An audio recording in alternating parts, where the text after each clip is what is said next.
नमस्कार, दोपहर की नंबर 1 डिबेट में आपका स्वागत है। मैं हूं आपके साथ हिमांशु दीक्षित। मोदी शाह के देश में यूसीसी लागू करने के संकल्प की आज से शुरुआत हो गई है। प्रधानमंत्री नरेंद्र मोदी के संकल्प को उत्तराखंड की धामी सरकार ने पूरा किया। आज से उत्तराखंड में यूसीसी लागू हो गया है। यूनिफॉर्म सिविल कोड लागू होने से जाति धर्म के भेदभाव के बिना सभी के लिए एक जैसे नियम कानून होंगे। विवाह तलाक जैसे तमाम मसलों में एक जैसा नियम होगा। लेकिन यूसीसी पर संग्राम मचा हुआ है। बहुत से मौलाना और सियासतदानों ने इसे मुसलमान विरोधी बता दिया। मुसलमानों में भ्रम फैलाने की पुरजोर कोशिश की जा रही है। सियासी पार्टियां से अधिकार छीनने वाला बता रही हैं। अब सवाल है, क्या वोट बैंक पॉलिटिक्स के लिए यूसीसी का विरोध हो रहा है? सवाल यह भी है कि क्या अब प्रधानमंत्री नरेंद्र मोदी यूसीसी को पूरे देश में लागू करेंगे?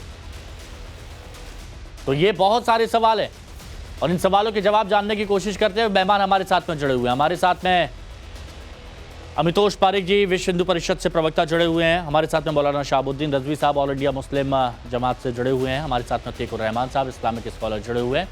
और हमारे साथ जुड़ेंगे अश्वनी दुबे जी, सुप्रीम कोर्ट के अधिवक्ता हैं। आप सभी का बहुत बहुत स्वागत है। रजवी साहब, यूसीसी उत्तराखंड में लागू कर लिया गया है, क्या आपको इससे आपत्ति है या आप इसके समर्थन में हैं?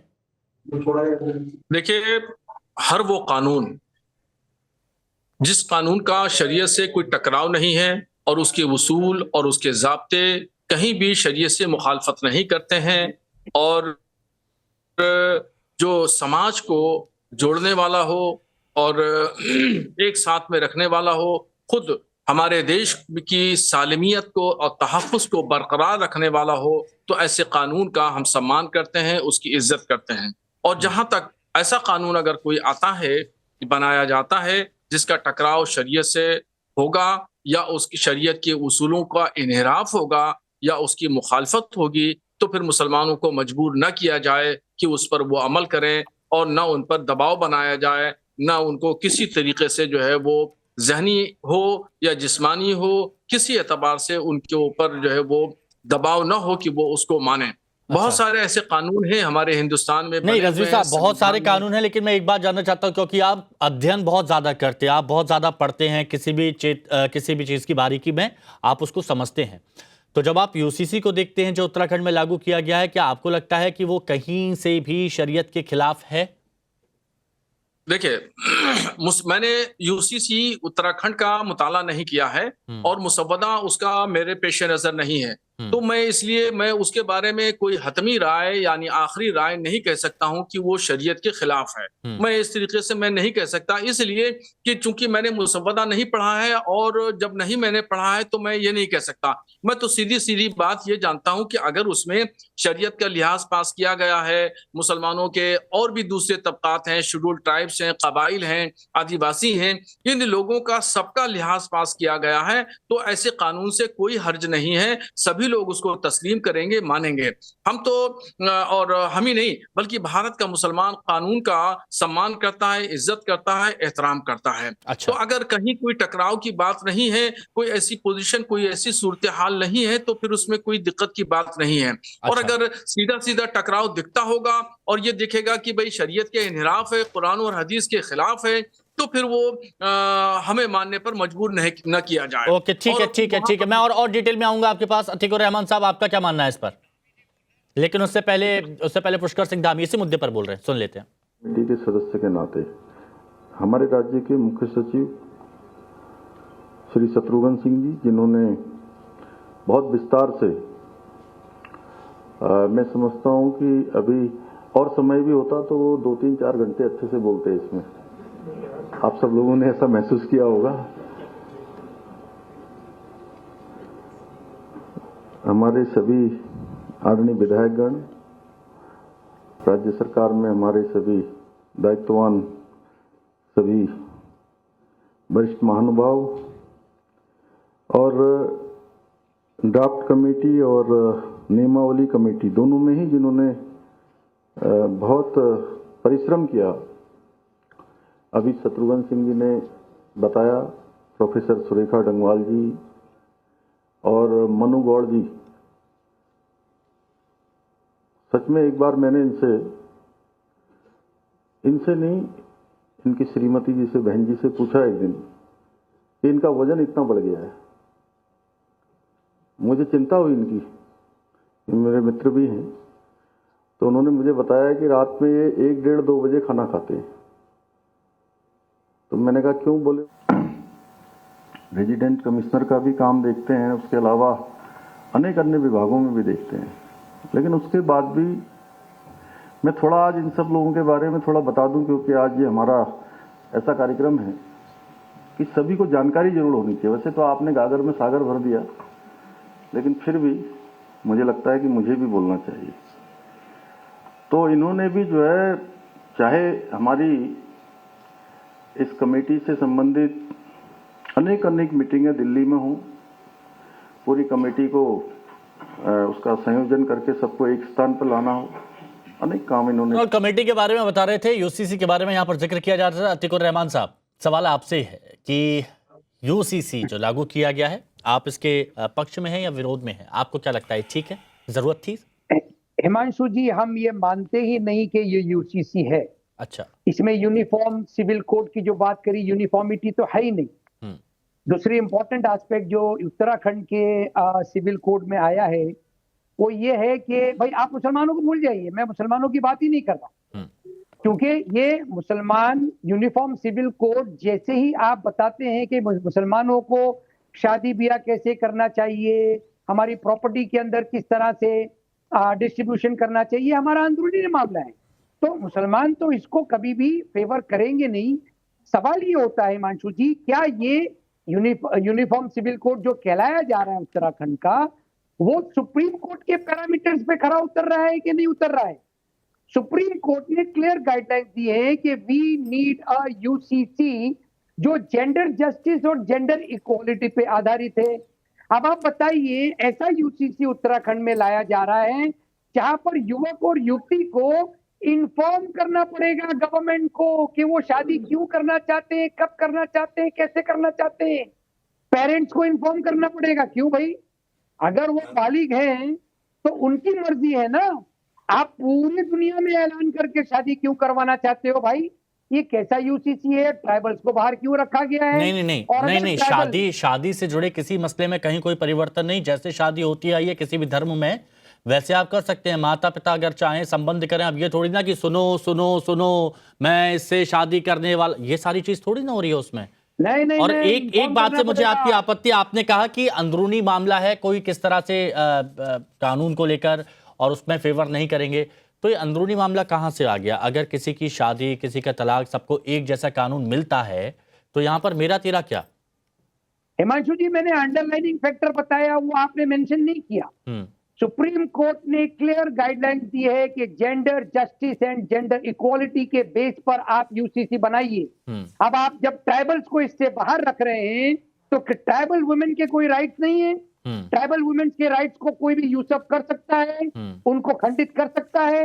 उसका जो उनके जो शौहर हैं, उनके जो माता पिता हैं। आप ट्राइबल पर आ गए। सबसे ज्यादा मुसलमानों को आपत्ति है, सबसे ज्यादा मौलाना है जो इसके विरोध में है। ट्राइबल वाली बात सुप्रीम कोर्ट के अधिवक्ता है दुबे साहब से मैं पूछ लूंगा, लेकिन आप बताइए ना उन मौलानाओं के बारे में जो कह रहे हैं कि बिल्कुल लाना ही नहीं चाहिए था ऐसे। नहीं, मैंने तो कहा ना कि मुसलमानों को आपत्ति है। आप मुसलमानों के कंसर्न्स को एड्रेस क्यों नहीं कर रही है गवर्नमेंट ऑफ इंडिया? जब ट्राइबल्स के कंसर्न को आपने एड्रेस किया तो मुसलमानों की एक कम्युनिटी, एक सेकेंड लार्जेस्ट कम्युनिटी, जो कि दुबे जी आपको बताएंगे कि हम सेकेंड लार्जेस्ट मेजोरिटी है, बल्कि उनके आप कंसर्न को ये एड्रेस नहीं करेंगे गवर्नमेंट ऑफ इंडिया। हमारे कोई राइट नहीं है। एक एक करके जान लेता हूं। अभी अमितोष जी, अश्विनी जी मैं आऊंगा आपके पास। अमितोष जी बताइए। जी हिमांशु जी, बहुत बहुत धन्यवाद। हाँ, आपने सुना अतिकुर रहमान साहब को, शहाबुद्दीन रजवी को आपने सुना, तो बहुत सारे जवाब आपके मन में होंगे। बिल्कुल जी। क्या है हिमांशु जी, मौलाना साहब जो आपके साथ बैठे हैं वो बिल्कुल भी सम्मानित तो नहीं है, लेकिन आपके पैनलिस्ट है इसलिए मैं उनका सम्मान भी करूंगा, जिन्होंने जिस तरह से महाकुंभ को अभी हाल ही में किस तरह से दुष्प्रचारित करने का प्रयास किया था। फिर भी आपके पैनलिस्ट है इसलिए मैं समझता हूं कि उनका सम्मान होना चाहिए। लेकिन दोनों ही तरफ से जो बातें आई है, वो बिल्कुल भी लॉ के पैरेलल नहीं है और ना ही लॉ के ऑब्जेक्टिव है। कैसे नहीं है मैं बताता हूं। जो ये बात कर रहे हैं कि मुसलमान शरिया लॉ से चलेगा, तो 1939 1935 से मुझे इसकी कोई जरूरत नहीं, मैं दावत अच्छा, देने ये नहीं बोल आ रहे रहा हूं अभी? कि मेरा सम्मान चलो, करिए। ठीक है। मेरी कौम मुझे बहुत इज्जत देती है, बड़ा एहतराम देती है। बहुत बढ़िया, अब सुनिए। अच्छा हिमांशु ठीक जी, है, मैं मेरी बात रखूं? रजवी साहब मुद्दे पर आ जाते हैं ना। हिमांशु जी, मैं Please, मेरी हाँ। बात रखता जाति हूं। तौर बोलिए, पर हमला बिल्कुल। करेंगे तो मैं उसका जवाब दूंगा। बिल्कुल। दीजिएगा, आप मुद्दे की अब बात दीजिएगा, करेंगे, आपके पास आ रहा हूं, मुद्दे दीजिएगा की जवाब। बात कुछ करेंगे, इस्लामिक कंट्रीज उसका है जवाब जहां पर, देने के अरे लिए सुनिए बैठा मेरी हूं। बात, मैं हाँ। इनकी एक बात का जवाब दीजिएगा, दूंगा। जवाब दीजिएगा। रजवी साहब टाइम अरे बर्बाद हो सुनिए रहा है, मेरी प्लीज बात। थोड़ा सा रुकिए। एक हाँ। जर्नलिस्ट जो है दलावी हामिद, मैंने आपका मांगा, आपसे मैंने मांगा सम्मान। एक जर्नलिस्ट जो है दलावी हामिद, उन्हें एक आर्टिकल में लिखा, हिमांशु जी, मुस्लिम पॉलिटिक्स इन सेक्युलर इंडिया 1968 में क्या कहा कि दिक्कत यूनिफॉर्म सिविल कोड में नहीं है, दिक्कत है यहाँ के मुसलमान में जो स्टेट में स्टेट समझ रहे हैं, जो अभी भी अपने आप को आइसोलेशन समझ रहे हैं। जो के मुंशी जी ने भी कहा था, नेशनल प्लानिंग कमीशन बनाया गया था कांग्रेस सरकार में, मीनू मसानी उसके सब कमेटी के फंडामेंटल राइट के मेंबर थे। उन्होंने कहा it's an implementation and requirement of a state to implement uniform civil code. K Munshi Ambedkar साहब ने कहा कि यूनिफॉर्म देश तो पहले ही यूनिफॉर्म सिविल कोड से चल रहा है, दिक्कत क्या है? दिक्कत है 1935 तक नॉर्थ वेस्ट फ्रंटियर प्रोविजंस के मेंबर भी हिंदू लॉ से गवर्न होते थे। 1939 में सेंट्रल लेजिस्लेचर आया और उनको करा। अब देखिए क्या कह रहे हैं कि मुस्लिम के अंदर में अगर शरिया के विरुद्ध होगा तो आप यूनिफॉर्म सिविल कोड हम नहीं मानेंगे। तो शरिया क्या संविधान से ऊपर हो गया क्या आपके लिए? आर्टिकल 25 में क्लॉज बी में लिखा है कि कोई भी फ्रीडम ऑफ रिलीजन जो सेक्युलर एक्टिविटी में होगा वो एप्लीकेबल होगा। अब आप टर्की का एग्जांपल देखिए, टूनिशिया के से चालू करता हूं हिमांशु जी। टूनिशिया एक मुस्लिम कंट्री है, वहां पे पॉलीगैमी को प्रोहिबिट करा और कहां का section 18 of Tunisia law of personal status के अंदर में टर्की के अंदर आर्टिकल 74 लाया टर्की सिविल कोड में, वहां पॉलीगैमी को प्रोहिबिट करा गया। और सीरिया के अंदर, मोरक्को के अंदर, इजिप्ट के अंदर, जॉर्डन में, ईरान में, ये सारी मुस्लिम कंट्रीज इस्लामिक कंट्रीज है, वहां क्या आपका कुरान और मुस्लिम लॉ पर्सनल लॉ इम्यूटेबल नहीं हुआ? लेकिन नेशनल इंटीग्रेशन के लिए पर्सनल लॉ को लाते हुए बैरियर क्रिएट करना मुझे लगता है ये बिल्कुल भी नहीं है। और आर्टिकल 45-44 के अंदर में directive principle of state policy में चंद्रचूड़ जस्टिस ने, सल्ला मुद्गल केस ने, आरएम साई ने, शाहब बानू केस में सब जगह कहा that constitution requires for the implementation of the personal law. और इसे लॉ कमीशन ने भी कहा था 1995 में कि स्टेट्स को यूनिफॉर्म सिविल कोड लाना चाहिए। गोवा इसका एग्जाम्पल था और अब उत्तराखंड इसका एग्जांपल बना है। मुझे लगता है नेशनल इंटीग्रेशन में uniform civil code is a need. Ashwini Dubey ji, Atiqur Rahman साहब ने कुछ सवाल उठाए थे, सुप्रीम कोर्ट का भी हवाला उनकी तरफ से दिया गया था कि कुछ मुद्दों पर सुप्रीम कोर्ट की तरफ से कुछ नसीहत दी गई है जिसको अमल में नहीं लाया गया। देखिए, सब तीन बातें हैं यहाँ पर। अतीकुर रहमान साहब के जवाब देने से पहले मैं बताऊंगा, एक बड़ा प्रश्न आया कि जनजातियों को उत्तराखंड में क्यों बाहर रखा गया है। हाँ। उसके लिए जो वजह बताई गई है कि उनकी अलग सामाजिक व सांस्कृतिक पहचान, भाषा, रीति रिवाज, पहनावा, खान पान, संस्कृति उन्हें विशिष्ट बनाती है। लेकिन एक बात यह भी है कि जो कमेटी थी, उस कमेटी ने विजिट किया तमाम उन जनजातियों का और उनसे बात किया। तो उन्होंने कहा हम इसको जरूर इंप्लीमेंट करेंगे क्योंकि हमारे यहाँ की महिलाएं भी चाहती हैं कि वो यूनिफॉर्मिटी आए, लेकिन समाज के विभिन्न वर्गों में आपसी विचार विमर्श, सहमति के लिए कुछ अधिक समय की जरूरत है। एक ये मुद्दा है। दूसरा, क्योंकि वहां के चमोली की जो भोटिया जनजाति है उसके अपने रीति रिवाज हैं, सांस्कृतिक मान्यताएं हैं, विधि विधान हैं, और भाषाई पहनावा, धार्मिक विधि विधान, लोक संस्कृति, सारी चीजें अलग हैं। अब हम दूसरी बात पर आते हैं, जेंडर जस्टिस पर। देखिए, जेंडर न्यूट्रल लॉ का पक्षधर तो मैं भी हूं। मैं भी ये चाहता हूं कि देश में जेंडर न्यूट्रल लॉ बने, क्योंकि संविधान भी यह कहता है कि जन्म धर्म के आधार पर, नस्ल के आधार पर, जाति के आधार पर, लिंग के आधार पर भेदभाव नहीं होना चाहिए। ठीक है। लेकिन उस भेदभाव में एक बात यह भी है कि फिर महिला और महिला के बीच में भी भेदभाव नहीं होना चाहिए, चाहे वो महिला हिंदू समाज की हो या किसी अन्य समाज की हो, किसी अन्य समाज की हो। जो राइट्स सक्सेशन का, इनहेरिटेंस का, एडॉप्शन का, मेंटेनेंस का और प्रॉपर्टी का हिंदू धर्म की महिलाओं को मिल रहा है, वही जो है सिख, पारसी, यहूदी जो पर्सनल लॉ से रेगुलेट हो रहे हैं, सिख तो क्या हिंदू धर्म से रेगुलेट हो रहे हैं, पारसी और यहूदी और क्रिश्चियंस, उन सबको भी जो है वही समान अधिकार बात होता। अब आ जाते हैं कॉन्स्टिट्यूशन की बात करते हैं। 2 साल 11 महीने 18 दिन की मशक्कत के बाद हमारे देश का हमारा संविधान बना।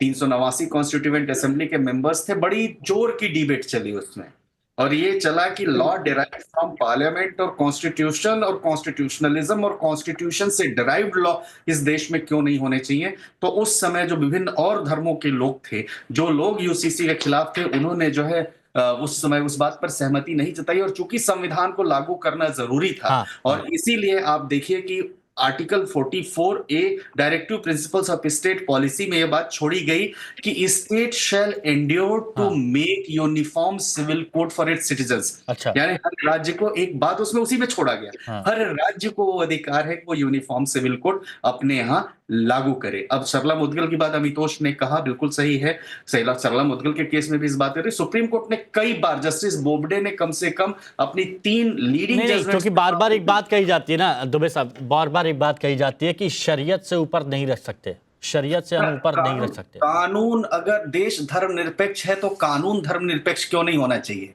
कानून धर्म के आधार पर क्यों चलना चाहिए? धर्मनिरपेक्षता एक जगह। रजवी साहब इसका जवाब, बहुत अच्छा सवाल पूछा, प्लीज इसका जवाब दीजिए। किस चीज का बताएं? जब देश धर्मनिरपेक्ष है तो कानून क्यों नहीं?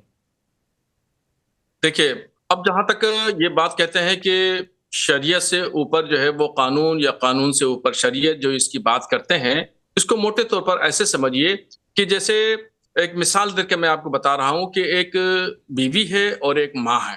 तो अब ये कहेंगे कि आदमी जो है वो बीवी से ज्यादा मोहब्बत करता है या माँ से ज्यादा मोहब्बत करता है। तो माँ से मोहब्बत करने का तौर तरीका और अंदाज, उसका पहलू एक अलग है, और बीवी से मोहब्बत करने का तौर तरीका और अंदाज उसका अलग है। इसलिए दोनों का तवाजुन करना, दोनों का तकाबुल करना मुनासिब नहीं है। तो इसलिए यहाँ कानून को और शरीयत का जो तवाजुन किया जा रहा है, तकाबुल किया जा रहा है, ये मुनासिब आप नहीं है। समझाने के तौर पर ये, आप समझाने के तौर पर ये बोल रहे हैं, लेकिन बहुत सिंपल सा एक सवाल है, क्या शरिया संविधान से ऊपर है? मैंने बता तो दिया, ये दोनों जो है, दोनों से मोहब्बत की जाती है, दोनों का सम्मान, दोनों का इज्जत, दोनों का एहतराम अपनी अपनी जगह है। बहुत से मौलाना, क्योंकि बहुत से मौलाना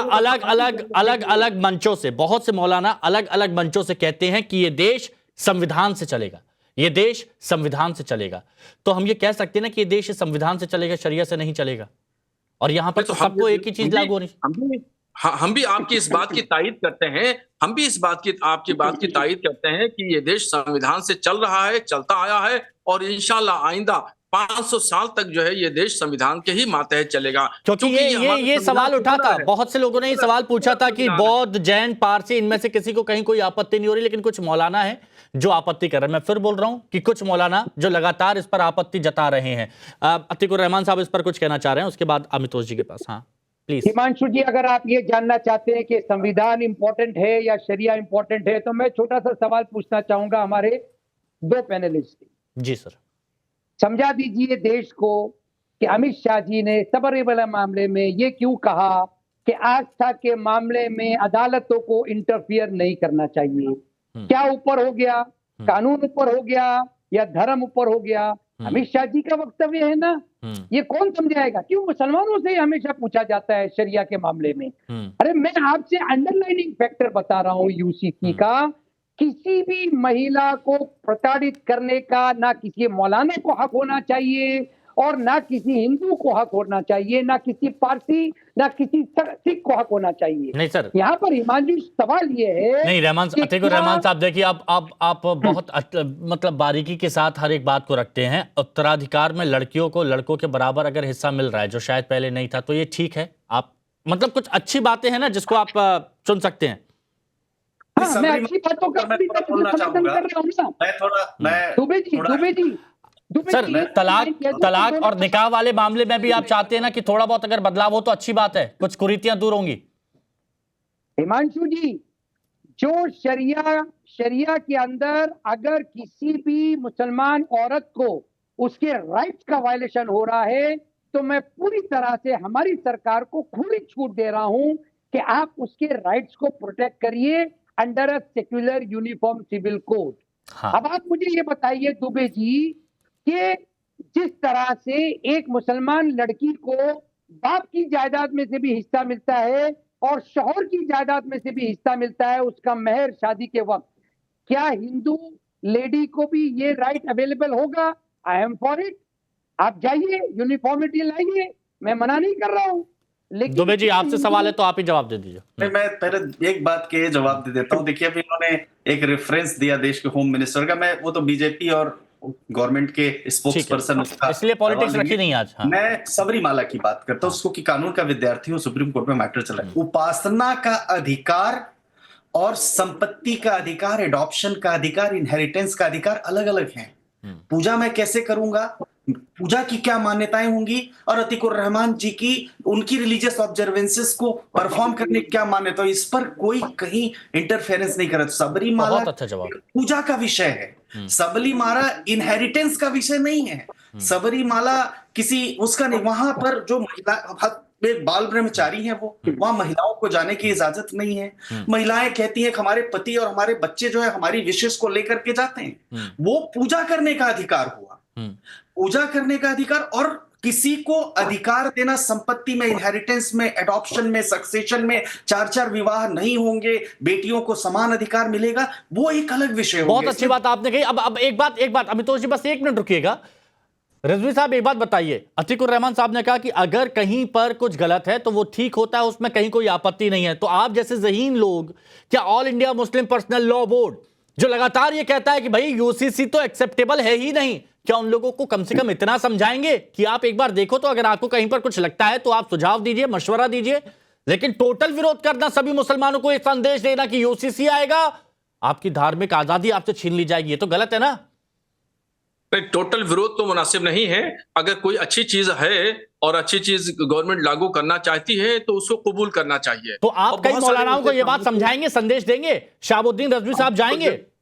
बिल्कुल समझाएंगे, हम समझाएंगे। इस्लाह माशरा के लिए, माशरे के अंदर, समाज के अंदर सुधार के लिए कोई नई चीज अगर आती है और समाज को सुधारा जाता है और उसके अंदर जो आई हुई बुराइयां हैं उनको खत्म किया जाता है और अच्छाइयों की दावत दी जाती है, तो ये बड़ी अच्छी बात होगी। अब अमितोष जी ये बताइए कि यहां पर समझदार लोग बैठे हैं, समझदारी के साथ बात कर रहे हैं, लेकिन वो लोग जो खुद को बड़ा बड़ा मौलाना बताते हैं और बहुत लोगों की फॉलोइंग उनके साथ में रहती है, जब वो बिल्कुल एक तरीके की बात करते हैं और कम्युनल एंगल से कन्वर्सेशन शुरू कर देते हैं और कह देते हैं कि भाई अगर ये हो गया तो आप सोच लीजिए आपका क्या हश्र होगा, अगर ये हो गया तो आप सोच लीजिए आपकी धार्मिक आजादी आपसे छीन ली जाएगी, कई तो ये कहते हैं कि आपकी टोपी आपसे छीन ली जाएगी।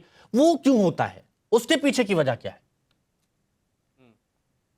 देखिए, इसके पीछे जो है ना सियासी क्या है। हाँ अमितोष जी, एक पूरे देश को अमल है, सियासी जो सोच और धन्यवाद। एक पूरे देश को दो भागों में, एक मिनट रजवी साहब आ रहा हूं, रजवी साहब आ रहा हूं।